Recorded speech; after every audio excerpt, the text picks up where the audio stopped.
Talking Shirts is presented in partnership with White Oak Cottage. For more information, visit whiteoakcottage.co.uk.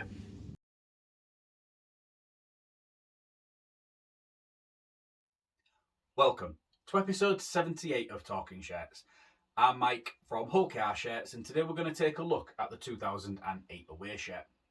So this is the second time that we've covered the 2008 away shirt.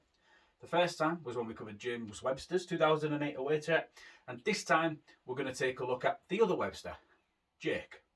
Now at some point I'm pretty certain I'm going to spit the wrong name out, and if I do, I apologise for that, but I'll do my best to get it right each time. So the 2008 away shirt is a naturally all navy shirt with plenty of gold detailing. So we've got the gold collar up here that comes down into a grandad style neck with a button in the middle. We've got some reinforced stitching here. So this is just to reinforce that element there of the placket to stop that ripping and causing significant damage to the shirt. The gold detailing continues on the arms, under in the side panels, and then down these sort of side areas of the shirt on both sides. And then we've got a bit of gold trim that continues on the cuff and then on the hem there at the bottom of the shirt. Now, with the shirt being from an era where a lot of things was actually embroidered into the shirt, it'll be no surprise to you that the parasol, the Carlotti, and this Lloyd's TSB sponsor, along with our club crest and the pride of East Hull, have all actually been embroidered into the shirt. So these are quite raised, and you can actually see here where there is actually quite a bit of damage going on to this Carlotti and to this parasol. Now, I can't quite explain that damage, and the reason why is because I don't think this shirt has ever been worn. And there is a reason for that, and when I turn it round, you'll see, or you may have already seen it on the display picture when you clicked to watch this video. Lloyd's TSB has been moved down slightly from the collar spot. As the turnover colours disappeared, the sponsors have dropped down onto the upper area here. These ones, surprisingly, have been heat applied. I don't know if that's because of the size or because it was agreed maybe later on.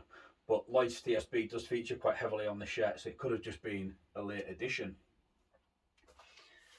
As we look around to the sleeve, I'll just show you one of these because they are both the same. We have got a parasol patch which has been stitched onto the shirt. So this is a fabric patch which actually has been stitched on. And then we have got the Engage Super League patch, and that has been heat applied. It's the felt style patch that was in use during this period, during the 2000s. It creases quite easily. It's very difficult to get it to lay straight when it has actually had a creasing, and these can show significant wear. Now these actually look in really good condition, which is another reason why I'm unsure if this shirt has actually seen match action, but there is a bigger reason which you will see when we fling it round to the back, and where we'll have a little chat about Jake Webster. Told you it was coming. Before we do that, here's a quick word from our sponsor, White Oak Cottage. White Oak Cottage is a 2-bedroom luxury holiday cottage set in the stunning Lincolnshire Wolds. It has 2 ensuite bedrooms, a hot tub, wood burner, Wi-Fi, electric vehicle charger, and is pet friendly. It is ideally situated in the Wolds, yet only 15 miles from the coast and 25 miles from the historic city of Lincoln. For more information, visit whiteoakcottage.co.uk. Welcome back to episode 78 of Talking Shirts. Before the break, we was having a look at the 2008 away shirt, and you will see now that I have flipped it round to the back. Now, I'm sure that you'll have spotted straight away why I am unsure if this shirt has been worn. And the reason for that is because of the name being applied up here.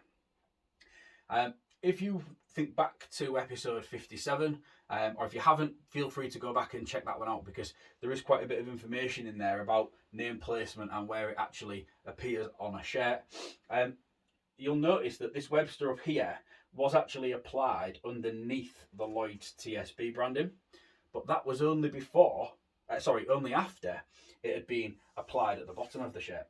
So there's quite a lot of variations to this shirt, and I'm going to pop some pictures up over just while I'm talking about it.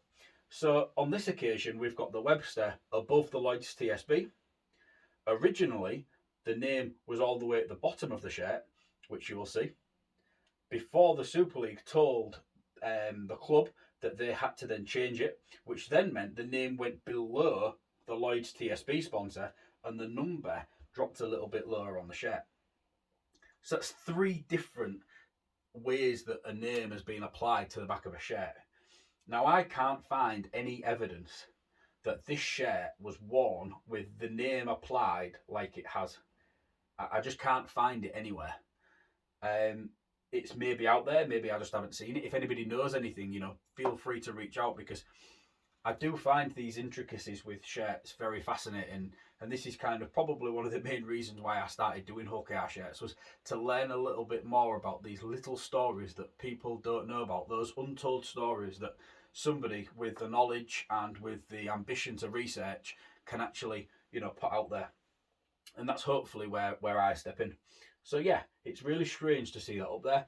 Obviously, I did speak in past episodes about this branding here, this Lloyd's TSB being embroidered. Realistically, when it was signed off, it should have been higher up. It should have been more up here and slightly smaller, so that the name could be applied where my hand is and the number could be applied where the number is. So yeah, this shirt was worn, well, not worn, but I suppose it could have been worn at some point because of the damage. But yeah, this shirt was at least issued to Jake Webster. Jake Webster was with the club for 5 years, and during those 5 years he made 104 appearances, which is, sort of 20-ish appearances a year.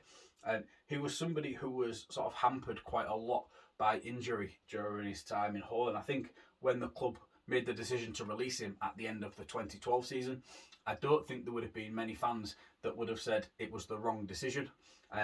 Jake's career with us had been hampered so much by injury that it felt like a risk to sort of sign him on for any longer.